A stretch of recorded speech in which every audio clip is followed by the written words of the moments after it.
યુગોમાં એકવાર જન્મ લીધો છે આ ઘટના અહીંયા યુગોમાં. અરે સાહેબ હું આધ્યાત્મિક છું બચપણથી, અનેક જવાબદારીથી મેં કામ કર્યું છે અધ્યાત્મ ક્ષેત્રમાં, ગીતાના વિચારનો પ્રચાર કરવામાં.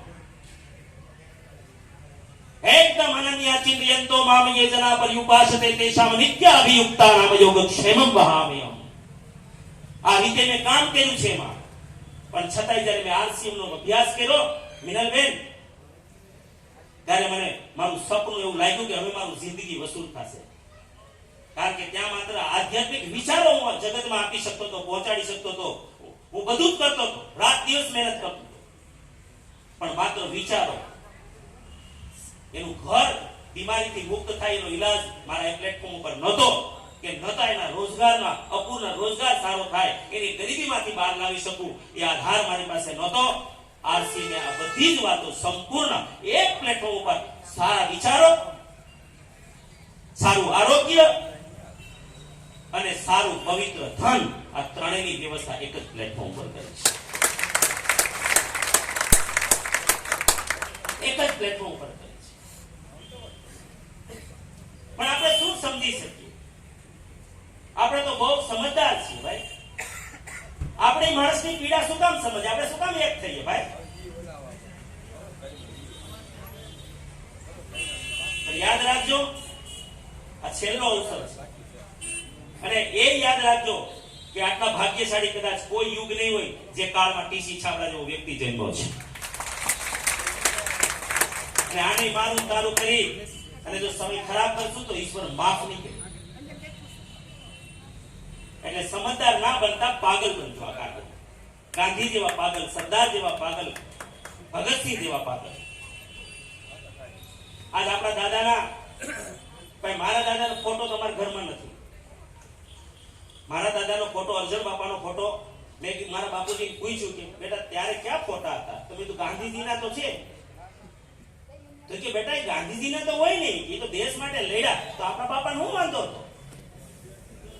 પણ આપણા બાપા સમજદાર હતા જેવા આજે આપણે છીએ. સમજદાર હતા એ કોઈ નો ગયા, પેલા બુદ્ધિ વગરના હતા એને આંદોલન કર્યું. હેલો, એમ સમજના મત બનો, પોતાને જાણી જોઈને સમજદાર મત કરો ભાઈ. અને આને છે ને માત્ર ધંધા માટે આરસીએમ મત કરો. આરસીએમ છે ને સદભાવના માટે કરશો ને તો અહીંયા ધન પણ અઢળક છે. કયું ધન? જે તમને એક ટૂથપેસ્ટમાં 21 રૂપિયા ભરખી જાય છે. તમારા લોહી પાણી, આજ સુરતની બહેનો ઘરે ઘરે કેટલી બિચારો હાર્ડવર્ક કરે છે. આ કાકા કેટલી ઉંમર છે તમારી? 60 વર્ષના વડીલ અહીંયા 12 કલાક સિલાઈ કરે છે. સાહેબ આ માણસનો રૂપિયો કેમ આવે? અને એ રૂપિયામાંથી જયારે માણસ કોલગેટ લેવા જાય પરિવાર માટે, ત્યારે 21 રૂપિયા એમને ભરખી દેવામાં આવે છે. કોઈને દાખતું નથી. બસ મારો અહંકાર, મારું અભિમાન, મને આમ કહી દીધું, મને તેમ કહી દીધું.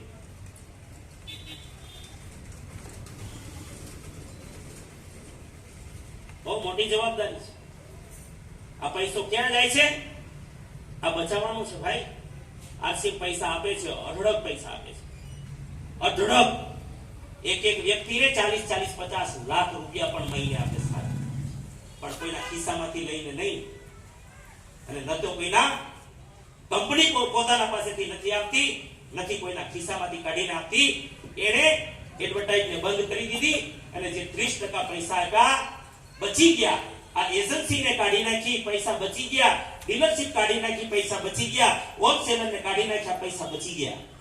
અને આ પૈસા બચ્યા એમાંથી પહેલું કામ કર્યું કે જ્યાં તમે હાથ ઊંચા કરી કહો છો ને વટથી કે મને આ ખાવાથી સારું થયું, તે ખાવાથી સારું થયું, ન્યુટ્રિશન ખાવાથી સારું થયું, ન્યુટ્રિશન કિડ્સ ખાવાથી સારું થયું, આનું તેલ ખાવાથી સારું થયું, મસાલા ખાવાથી સારું થયું, એ જે ગૌરવ લો છો ને, તો જે પૈસા બચ્યા એમાંથી દુનિયાની નંબર 1 ક્વોલિટીની સામાન બનાવ્યો.